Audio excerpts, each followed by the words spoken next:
morning po sa inyong lahat. Special po ang episode natin ngayon ng Jubel dahil anniversary po natin ngayon. Marami nga po ako na-receive na email. Salamat po sa mga nag-email. At yung iba naman po nagsasabi na marami nga daw po akong kamukha sa buong Pilipinas.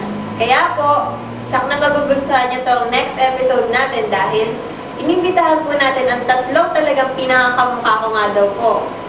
First, si Ellie Bodge, taga Mandaluyong. Second, si Belot na taga Naga. At third, si Job na taga Caloocan.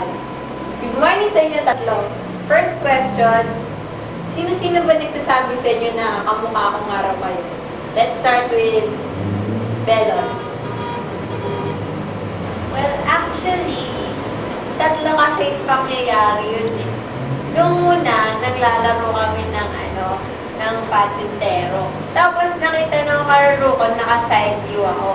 Then sabi niya, akala daw niya, ako daw ikaw. Kaya hindi niya ako tinaya. Nagpa-autograph na lang siya. Tapos yung sumunod,